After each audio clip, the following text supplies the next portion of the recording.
They taught us letters, numbers, and how to be kind. Who are the people in your neighborhood? In your neighborhood? In your neighborhood? But behind the sunny days and friendly faces, real life brought heartache and final goodbyes. Well, I told you that David wasn't here, and that's the way I make a Sunday.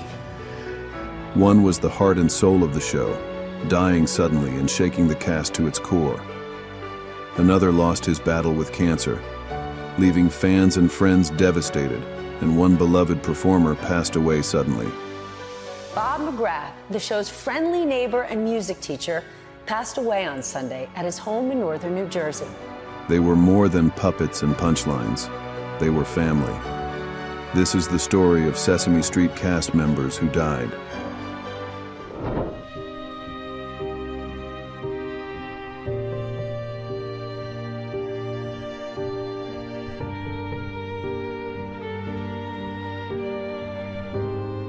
Hello there, my name is Jim Henson, and I'm a puppeteer. The bearded dreamer who reshaped entertainment began with a simple frog puppet and boundless imagination. Now let's talk about some of the things that might make you feel happy. Jim Henson's journey from college television to global phenomenon reflected his gentle genius, creating characters that spoke to our deepest humanity. It's me, Oscar. Just got a cellular phone and I wanted to see if it works. On Sesame Street, Henson revolutionized education by crafting Kermit, Cookie Monster, and countless others who made learning joyful. Excuse me. What's your name, please? Cookie Monster. Owning these characters, in exchange for waived performance fees, he ensured his artistic vision remained pure while forging television's most effective teaching tools. You're monsters. See? Yeah. Oh, but don't worry. We are friendly monsters. His sudden death on May 16, 1990, came with tragic swiftness. Dismissing symptoms as a common cold, Henson developed toxic shock syndrome from Streptococcus pyogenes. By the time he reached the hospital, the infection had overwhelmed his body. At just 53, the world lost its most beloved storyteller, surrounded by family as his enormous heart finally stilled.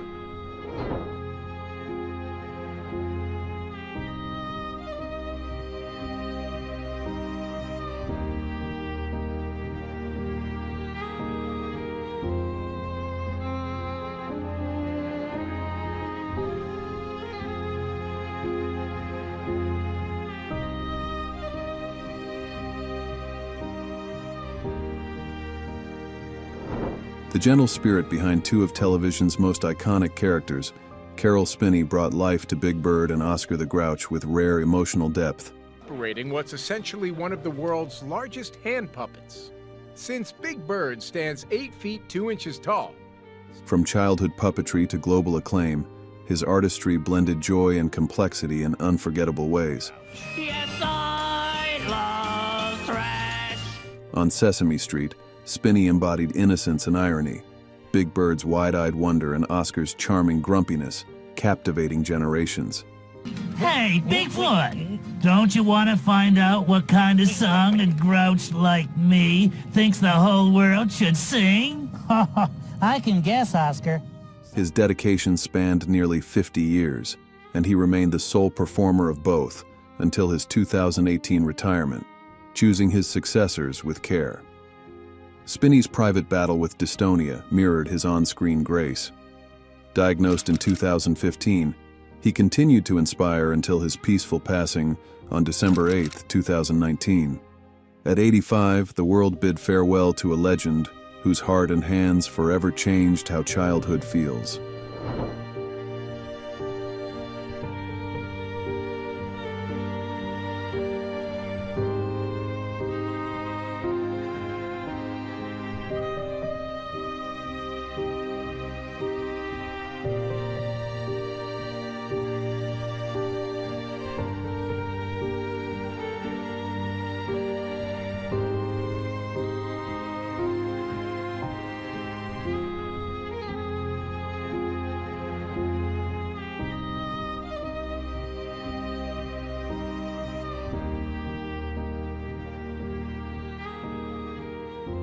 Having someone is really part of having a good friend.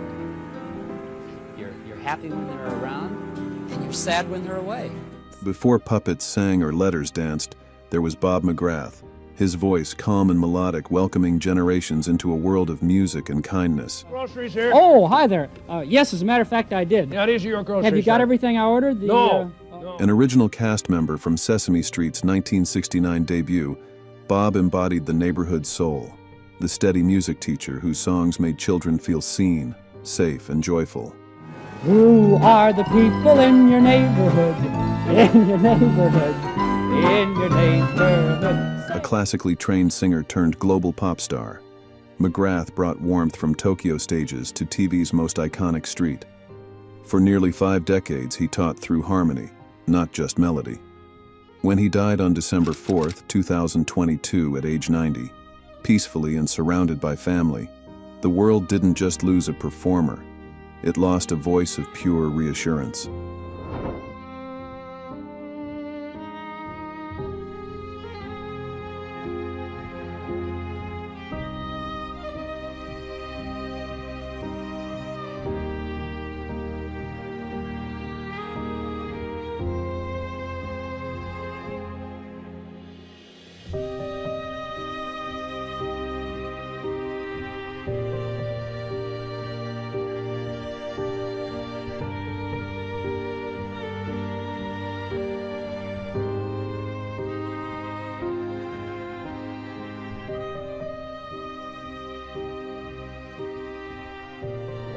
You don't understand. We need this for a scene in the movie. Long before the Count laughed or Floyd Pepper jammed, there was Jerry Nelson, an artist whose voice could do anything and whose heart shaped every note. Accidentally drawn into puppetry, Nelson transformed it into a lifelong canvas, Take care of him. Take care of him. Out, sweetums. Get him out. creating vivid, unforgettable characters across Sesame Street, The Muppet Show, and Fraggle Rock.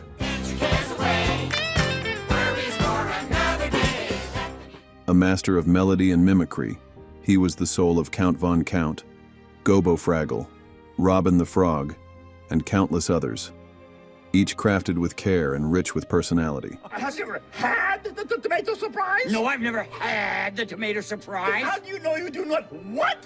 Even as illness took his strength, it never silenced his spirit.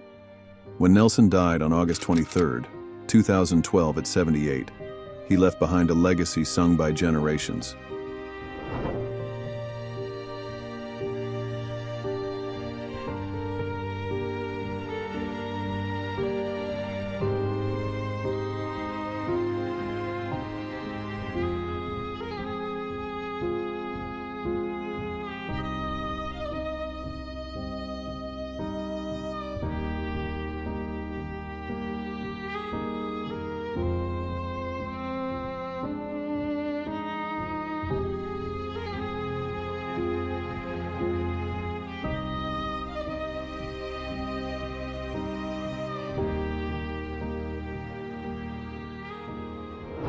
He never sought the spotlight, but when Matt Robinson stepped into it, he changed television forever. As the first Gordon on Sesame Street, he wasn't just a character, he was a statement that Black fathers, thinkers, and leaders belonged at the center of children's stories. So bye-bye, Binky, Binky, bye-bye. Bye-bye, Binky, Elmo won't cry. Behind the scenes, he pushed even harder, crafting scripts, creating Roosevelt Franklin, and building a show that reflected the real world with hope and honesty. Now, who knows what Africa looks like? I do. I do too. I know everything. Diagnosed with Parkinson's at just 45, he kept writing, fighting, inspiring. When Robinson died on August 5, 2002 at 65, the loss echoed far beyond the screen. He didn't just open Sesame Street, he opened doors for generations to come.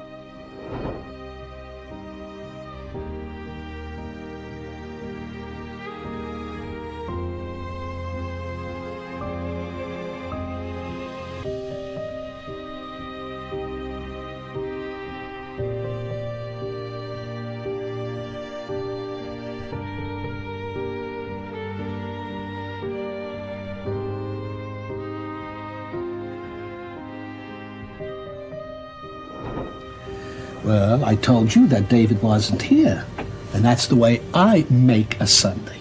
He wasn't flashy, he wasn't loud, but when Will Lee stepped onto Sesame Street, he became something rare, a quiet revolution in children's television.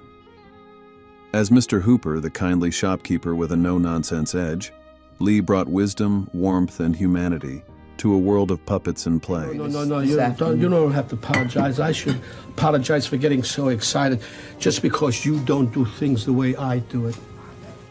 A blacklisted actor who once stood against political injustice, he knew what it meant to stand firm, and he brought that same dignity to every scene.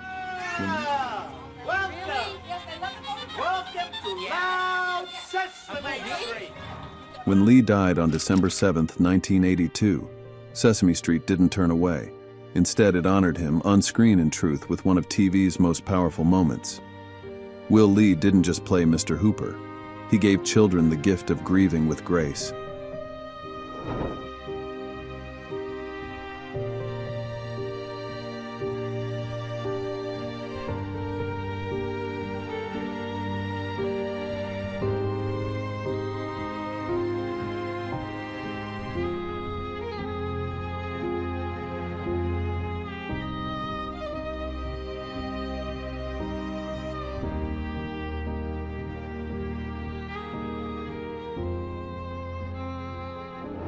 If you ever wandered down Sesame Street, you felt David Langston Smile's warmth before you heard his voice.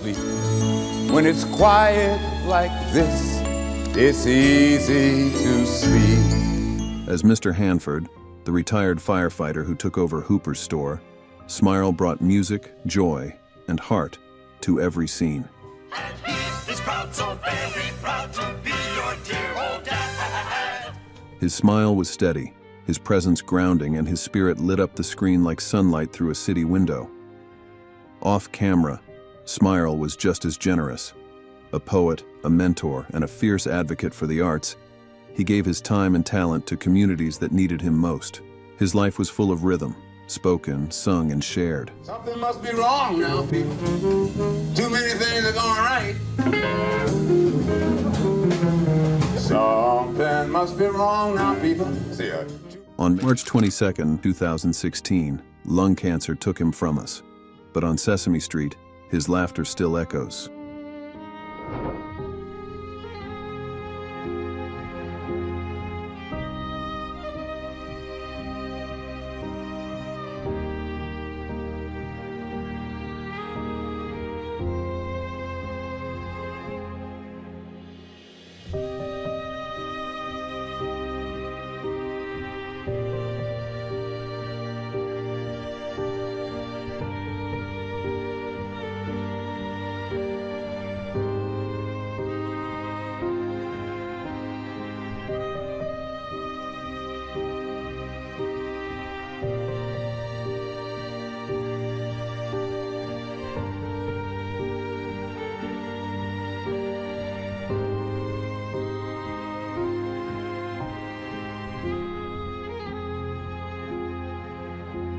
They weren't just characters on a screen. They were teachers, mentors, and friends to millions of children. Their stories remind us that even the brightest lights fade, but the love they shared and the lessons they taught live on. Which Sesame Street moment sticks with you the most, and who do you remember best? If this video moved you, don't forget to like, comment, and subscribe. We'll continue honoring those who made television truly meaningful. Thank you for watching.